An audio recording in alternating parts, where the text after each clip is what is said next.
Hi, sweeties. How are you doing? Welcome to Naya Sim or Cimnanya, and thank you all so much for all the love and support. Hope you all are doing great. So I came across this video, and before I get into it, I am going to ask why is it that some people really want to be victims so bad, and I really do not understand why you people do this.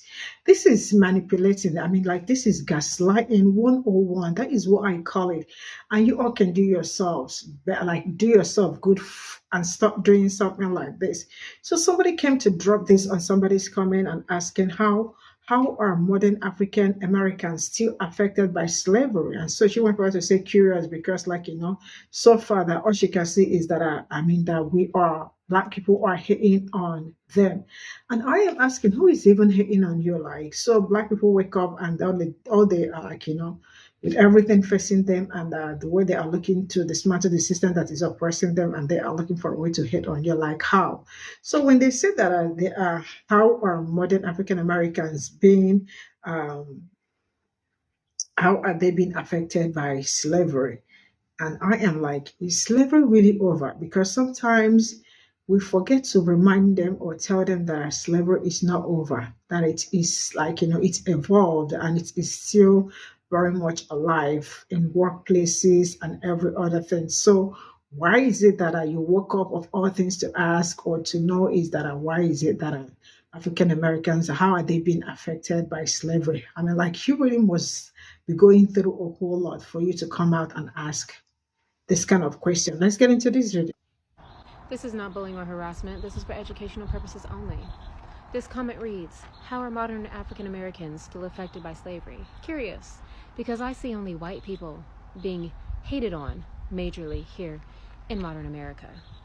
I'm very curious as to what you mean by white people being hated on. Can you explain to me what it is they're being hated on for? Because I think what you are seeing as white people being hated on is actually them being called out for their racist practices and their disregard for anyone's feelings who is not white. Their disregard for anyone's safety that is not white. Their disregard for the ways in which they continue white supremacy by their actions, words, and the way they vote, as well as the religion they practice. Now, I'm going to say this. You are probably one of those people that thinks slavery ended, right? A long, long time ago. And that it should not have any effect on anybody now because it's over. Well, I have news for you. Slavery has a legacy. Slavery created generational trauma. And no, slavery did not just end as soon as the Emancipation Proclamation was signed. You see, a lot of those white people who owned these slaves that were against giving them freedom decided to move down to places where slavery was still legal, like in Texas. And in that way, they could keep their slaves slaves. Like within my own family, I have ancestors who were slaves, from their own words, years after the Emancipation Proclamation was signed. I know this because I have their slave narratives. I can read it for myself. Now, even though some of these people got free eventually, slavery for some lasted until the 1970s. It was under a different name. It was no longer called slavery, but it was one and the same. You see, for a lot of these people, they would tell the black people working on their plantations that, well, you owe me a debt of this much, and you're going to have to spend the next few years paying that debt off. And when it would come time for this debt to be settled, they would be told that they have not yet worked off the debt and are still in servitude for years to come. Now, even for those who gained their freedom and for years after when slavery did eventually become illegal everywhere. Now, with those of whom who were no longer on the plantation, they were considered freedmen. But with this new freedom gave rise to fear for a lot of white people. So instead of allowing these newly freed ex-enslaved African people to live an existence of freedom, to live an existence of trying to gain some sort of equity and build a town for themselves, a fortune for themselves, or just to live in peace, white people's response was to burn down businesses, burn down cities, unalive mass groups of black people, while enacting laws called black codes that made it illegal for black people to exist, to stand somewhere without a job, to be anywhere without papers telling you why you could be there. And this is where we saw a rise of lynchings. Because the fear in white people of black people retaliating is so great that they've done everything in their power since then to ensure it doesn't happen. Then we saw it in black codes, redlining, segregation, the entirety of the Jim Crow era. Even now we see it in laws that are still being put into place that mirror the laws of the Jim Crow South. We see them actively voting to take us back to that time. And not only do we see this happening with voting that's going on, with people in places of power within our government, we see it in our institutions to this day. Cops, medical, education, all of these things, even housing still, despite the Fair Housing Act, hair discrimination, despite the Crown Act that was just put into place this year, not even 2 months ago. You see, the same people from the Jim Crow South are the same people who are in Congress, the grandchildren of those who are running things and making our laws, actively trying to put us back into that good place when America was great. And not only has all of this legacy of slavery left real consequences, real circumstances that we can see just by opening our eyes, it's also left a traumatic imprint on the minds and the well-being of black and brown people in this country. If you think generational trauma is not real, you're fooling yourself. The National Association of Health even has entire studies on this and how slavery and racism today affects the mental health and physical health of black and brown people. But back to your last little comment here. I would really like to know, in what ways are white people being majorly hated on here in America? Institutions are there that are actively oppressing and basing off of racism, how they feel and view and treat white. How are the rights of white people being taken away with the laws that these politicians are putting into place thanks to the white vote, the majority? I would really like to know. Because again, let's be real, what you see as being hated on is being called out. And you see, white people tend to do this thing that when you call them out on their bullshit, they immediately turn around and say, oh, you hate me. No, I don't. I'm just not going to let you get away with the bullshit. And the fact that you're being called out on the bullshit should tell you that people care enough to tell you about the bullshit. Change can't happen if you're not aware that something is wrong. And because racism is the default, too many white people don't understand that there's something wrong. So we're just here to help. Now you have yourself a day.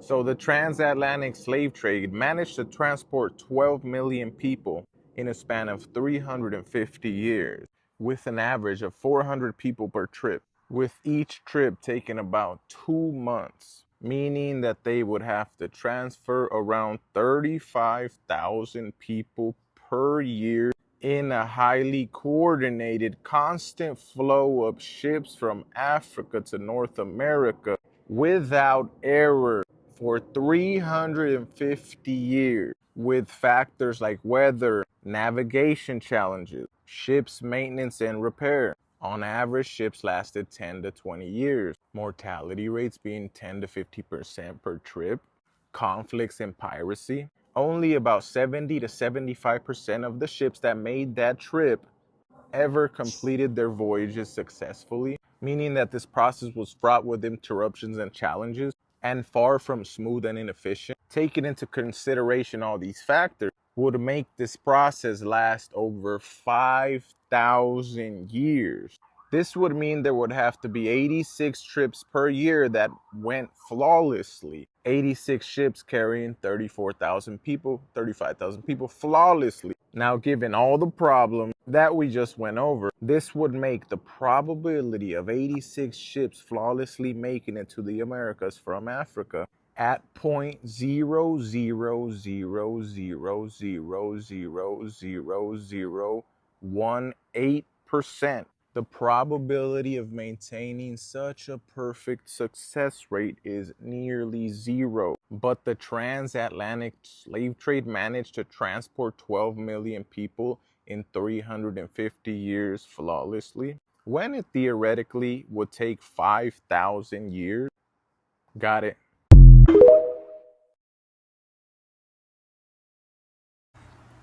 Free my people from the shackles of educating the oppressors.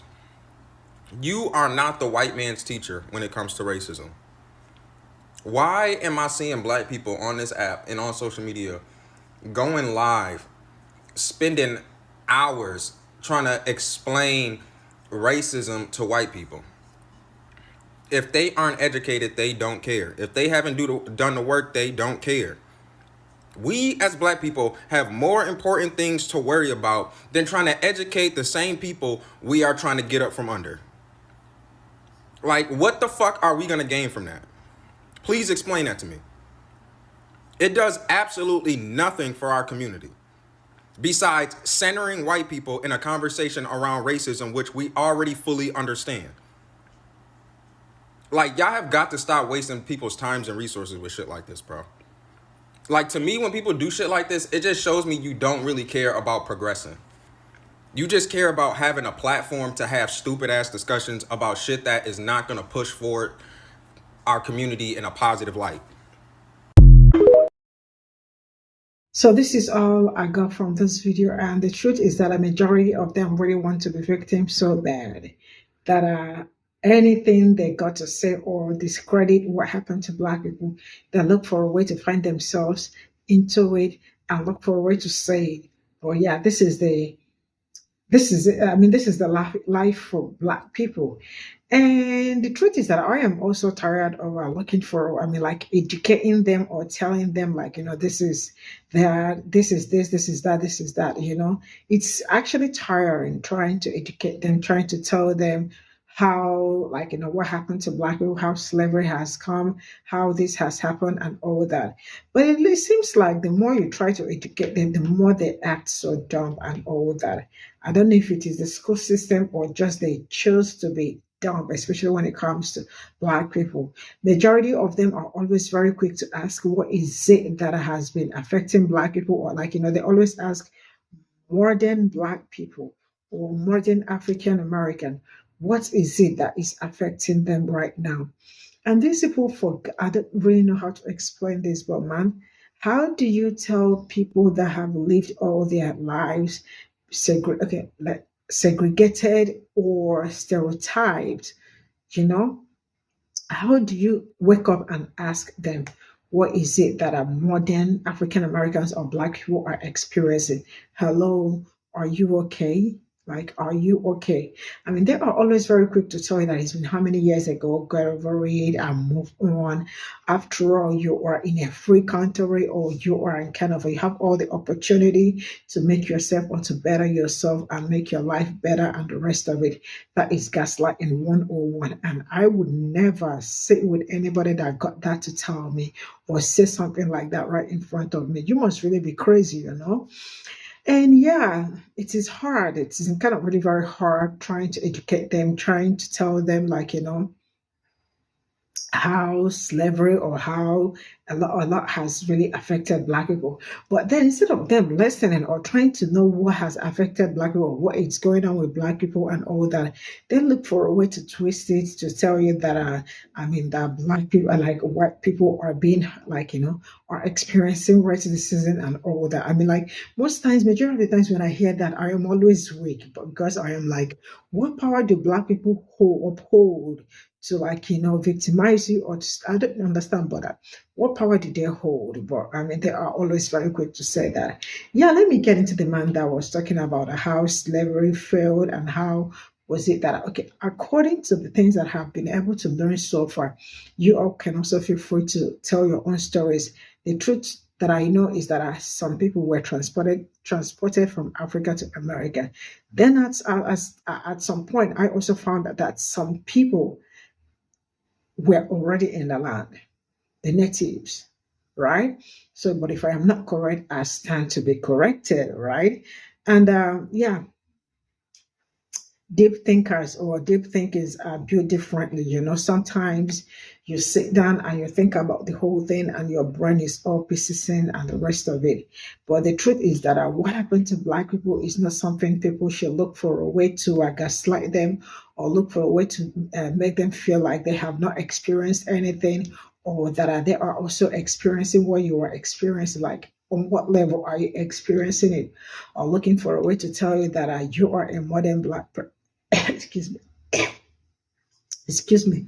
Or that you are a modern black person, that you are not experiencing anything. And forgetting that most of the things that your ancestors experienced transferred directly or indirectly to you. That's people call excuse me.